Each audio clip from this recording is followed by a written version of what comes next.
소개받은 근로공단의 현재동입니다. 제가 이 주제와 관련해서 이 발표 제의를 받고 많은 고민을 했습니다. 과연 이 15분을 채울 수 있겠느냐? 왜 이런 고민을 했느냐 하니까 조금 이따 말씀을 드리겠지만 이 근보의 공단이 이 보험자로서 과연 이 HTA와 관련해서 어떤 역할을 하고 있는 게 있는가라고 하는 것을 제 스스로 자문을 했을 때 눈에 잡히는 게 없었기 때문에 좀 그런 어려움이 있었습니다. 그래서 15분을 채우려고 노력을 하다 보니 또 내용도 없으면서 슬라이드는 좀 많아졌습니다. 그래서 15분을 시간을 꼭 맞춰서 하도록 노력을 해보겠습니다. 목차의 생략을 하고 우선 보건의료기술이라고 하면 이 보건의료기술 진흥법에 규정이 되어 있지만 건강보험과 관련해서 신의료기술 등이다 이렇게 이야기를 하면 주로 신의료행 그리고 치료제로 신약 이런 것들이 이제 대표적인 것이 되겠습니다. 이러한 신의료기술 등이 이제 도입이 됨에 있어서 우리가 의사결정을 하게 되는데 이때 이제 관건이 뭐냐 하면 한 세 가지인 것 같습니다. 하나는 이 도입 요구에 대해서 빠른 대응이 가능하냐, 어떤 신의료기술에 대해서 신속한 검증을 하거나 평가를 하면 결국은 의료 발전에도 도움이 되고 환자에게도 도움이 되는 것은 자명한 일이 되겠습니다. 다음으로 두 번째는 이 정확한 판단이 가능하도록 어떤 전문성을 가진 기관이 있느냐, 그리고 관련 기관 간의 이 부분의 협업이 어느 정도 잘 진행이 되고 있는가라고 하는 것이 이제 관건이 되겠습니다. 세 번째는 이 신의료기술이 이제 과연 건강보험에서 급여화 정도는 어느 정도 되느냐, 그리고 국민들의 요구와 이 국민들이 부담 능력 간의 어떤 그러한 조정 기준이 잘 작동하고 있는가, 이것들이 이제 세 가지가 큰 관건이라고 보여집니다. 지금 이제 도입에 대한 의사결정에 있어서는 이걸 좀 빨리 했으면 좋겠다라고 하는 것은 예전부터 계속 있어왔고, 약제 같은 경우도 보면 우리가 허가에 120일, 등재에 270일, 그리고 이제 2014년도부터는 심평원에서 심의기간을 내부적으로 약 30일 정도 단축이 있어 운영하고 있습니다. 그래서 이 전체적으로 보면 외국에 비해서는 크게 빠르지도 늦지도 않은 이런 양상이고, 신의료기술 같은 경우도 현재는 품목 허가를 거쳐서 내카에서 평가를 하고 심평원을 거치고 이런 과정에서 시간이 많이 걸리는데, 아까 앞에 이상무 선생님 슬라이드에도 나왔는데 좀 신속한 절차로 결국은 이제 원스톱 서비스라고 하는 것을 내카에서 좀 진행을 시범적으로 하고 있으니까 이런 부분이 이제 잘 되면 굉장히 이제 업계나 이런 쪽에서는 굉장히 도움이 되겠다라고 생각을 하고 있습니다. 이 HTA 기관 전문성과 관련해서 보면 2007년에 이제 이 규칙이 제정이 돼서 이제 HTA라고 하는 것이 이제 공식적으로 이제 나타나게 되는데, 그간에 이제 심평원에서 하다가 이 부분이 이제 2010년도에 그 네카로 이관이 됐습니다.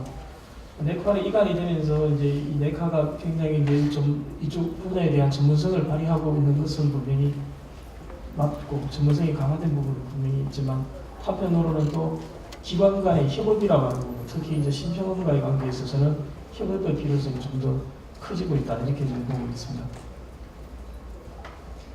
이 의사결정 체계와 관련하면 다 아시는 내용이지만 의료행위는 네카에서 안전성과 유의성을 평가를 합니다.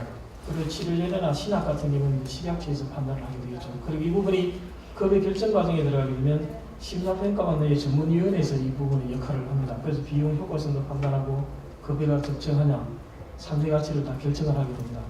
그리고 되면 이게 이제 급여냐 비급여냐로 결정이 되는데, 여기서의 문제는 이제 비급여가 이제 바닥에 이제 많이 발생되고 있다는 얘기죠.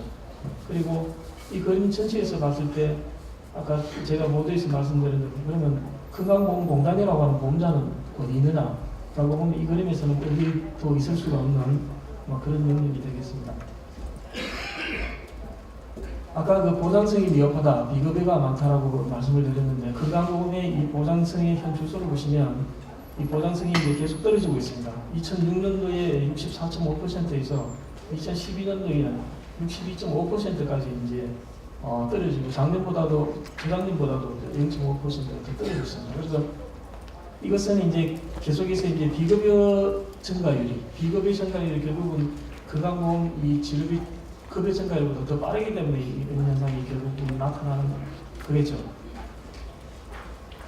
이 이제 비급여 항목을 자세히 한번 들여다보면 이것은 주로 이제 병원 그것뿐만 이상만 봤을 때 뭐 응급에서는 비급여라고 하는 것이 크게 발생이 안 되니까 보시면 주로 이제 초음파, 상급병실, 성격지력 이런 것들이 이제 크게 발생이 되고 있고 초음파는 이제 원래부터 급여화가 진행되니까 이런 부분은 상당히 줄어들 것으로 보여지고 그 외에 보면 이제 검사 그리고 이제 동그라미 친 부분은 이제 치료제로 부분입니다. 치료제로 부분이 이제 굉장히 이 항목에서 작지않은 비중을 차지를 하고 계속 그 비급의 항목에서 차지하는 비중도 계속 증가하고 있기 때문에 제가 동그랗게 표시를 해놨습니다. 예, 지금 문제가 되는 이 신의료 기술이 이제 들어와서 급여권으로 빨리 들어오면 좋은데 지금까지의 07년도부터 11년도까지 신의료 기술에 대한 급여 결정을 보면 12안건 488건 중에서 급여 결정이 116건으로 약 23.8%, 나머지는 전부 비급여로 결정돼서 요양기관에서 비급여로 이제 좀 처리가 되고 있는 이런 상황으로 이해를 하시면 되겠고, 그러면 이렇게 비급여가 왜 늘어나느냐라고 하면 뭐 첫 번째는 우리 이제 저부담 저수가 정책 때문에 이런 부분이 일단 발생이 되겠죠. 그리고 예전과 달리 이제 기술이 하루가 다르다면 빠르게 이제 신의료 기술이 계속 발생이 되고, 또 한편으로는 이런 기술들이 워낙 빠르게 나타나다 보니까 어떤 비용 효과성이라든가 임상적 유용성이라든가 이런 부분에 대해서 좀 정보가 좀 불충분하다 하다 보니까 이제 이게 비급여로 분류가 되는 거겠죠. 그리고 이제 또 한편으로는 이 비급여를 전체하는 것이 요양기관에게 더 유리합니다. 요양기관 입장에서는 이게 보험자의 어떤 진료 비통제도 밖에 있기 때문에 더 유리하고, 또 한편으로는 보험자나 정부 입장에서도 마찬가지입니다. 이런 부분들을 이 비급여를 이 제도권 내로 드리는 것은 바람직하지만 이것을 너무 빠르게 도입하다 보면 비급여 자체가 가격이 자동적으로 이렇게 내려갈 수 있는 기전을 막아버리게 됩니다. 막아서 시장에서 돌아다니는 비상 가격으로 이 가격이 책정이 되고 나면 더 이상 가격이 내려가는 기전이 잘 작동을 안 하게 됩니다. 그래서 일정 기간 비급여를 의도적으로 좀 이렇게 오치는 시간을 가지고 가는 그런 측면도 있다 이렇게 보면 됩니다.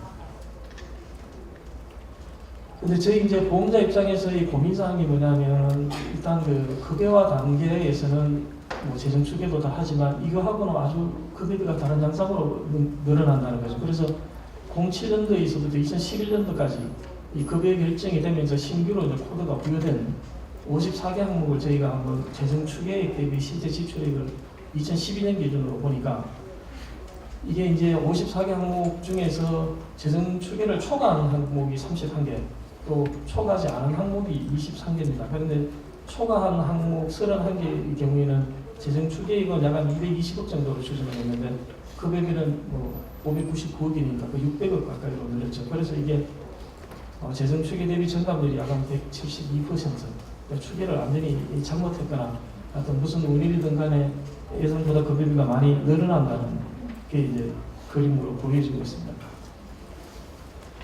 그러한 이런 재정 추계의 그 비특정의 대표적인 사례로 이제 그 과다 추계되어 있는데, 과소 추계를 보면 2010년도에 고시됐는데 홀미움 레이즈를 이용한 전립선 광적 치료법의 경우에는 당시에 재정 추계액이 연간 한 2천만 원 정도 될 것이다 이렇게 봤습니다.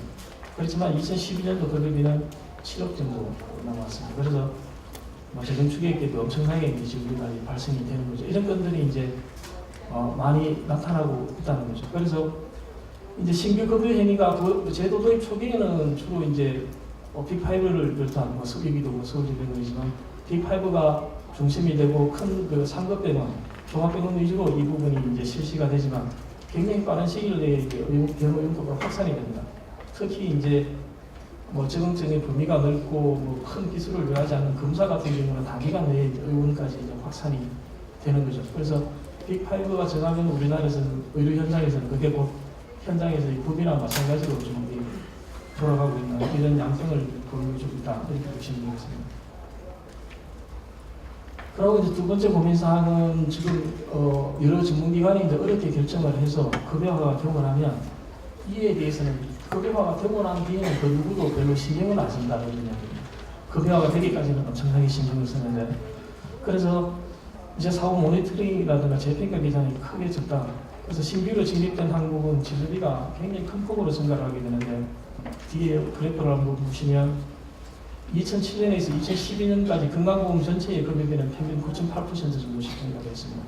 그렇지만 신규 의료 행위는 거의 뭐 매년 연간 경쟁가의 90%대로 급여비가 급속도로 늘어나는 모습을 보이고 전체 급여비 중에서도 신규 급여 행위가 차지하는 비중이 급속도로 늘어나고 있는 것을 보실 수가 있겠습니다.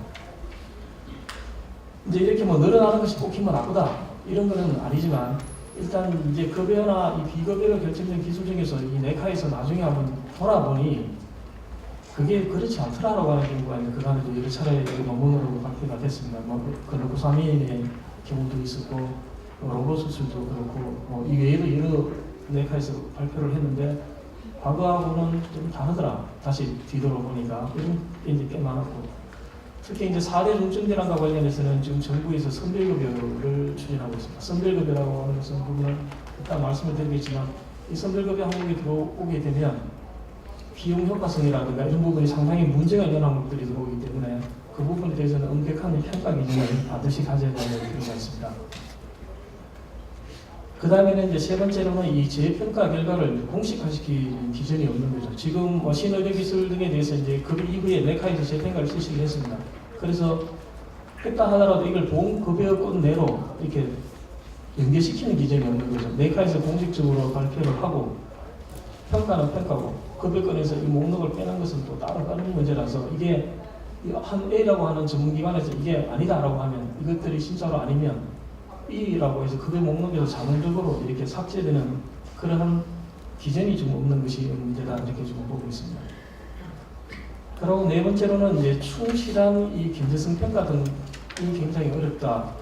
예를 들면 신의료기술이나 신의치료제 같은 경우에는 경제성 평가가 매우 중요한데 실제 심사평가원에서 운영을 함에 있어서는 이 경제성 평가라고 하는 것이 기존에 있는 다른 시술, 다른 치료제로 이런 것과 상대적으로 금액 대비 비교를 해서 비용 효과성이 있느냐라고 하는 그야말로 이 단순 이 상대 비교 정도에 거치는 상황이라 저는 이렇게 이해를 하고 있습니다.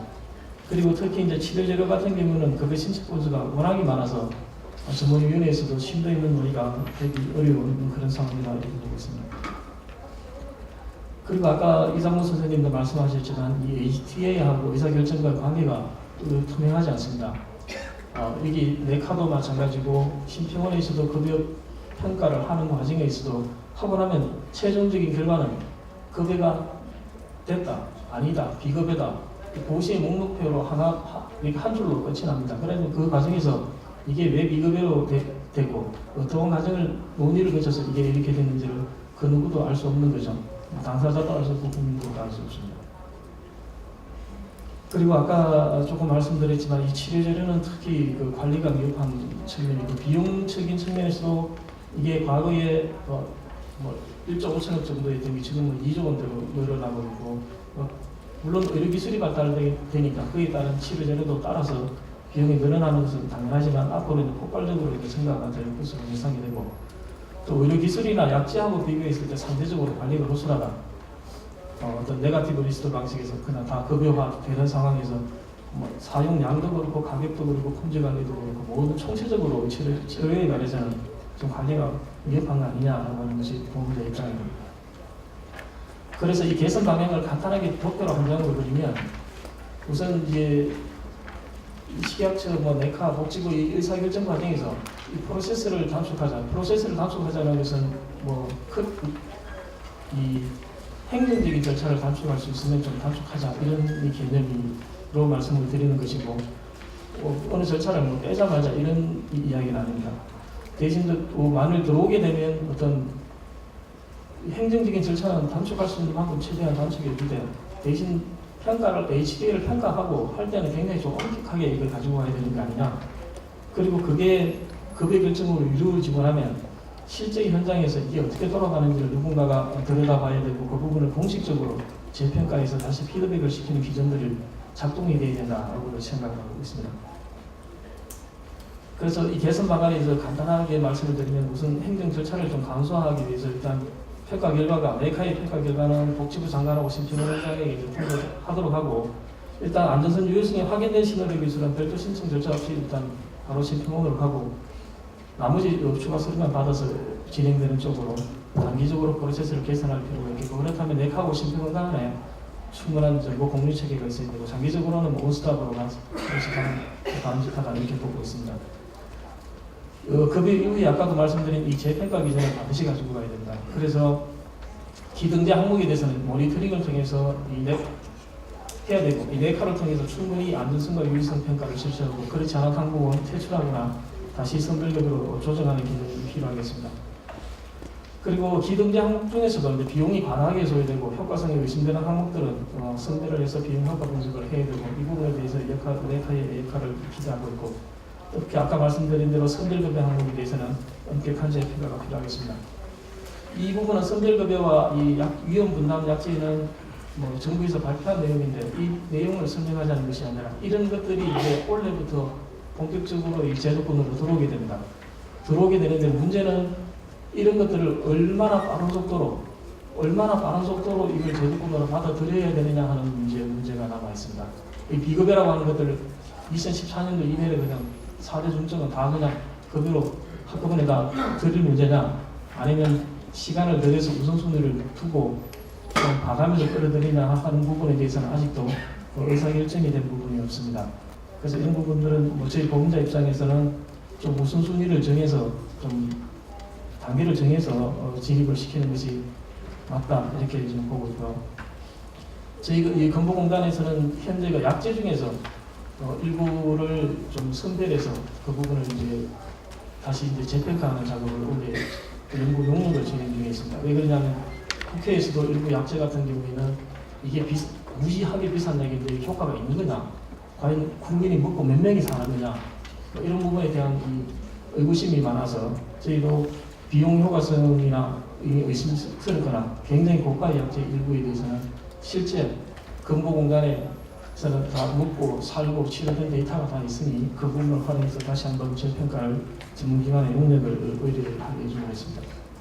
그리고 아까 말씀드린 대로 급여 평가 이후에는 공식적인 피드백이 반드시 있어야 되고 그리고 심의 과정에 있어서는 이 고가의 비용 효과성이 의심되는 시너리 기술 등에서는 기술적 평가를 반드시 강화를 해야 된다. 지금 이렇게 보고 있습니다. 그리고 지금 그 네카를 통해서 지금 그 고가의 치료제에 대해서는 유사 품목 간의 비용 효과성 평가를 통해서 하는 그런 기준이 반드시 있어야 됩니다.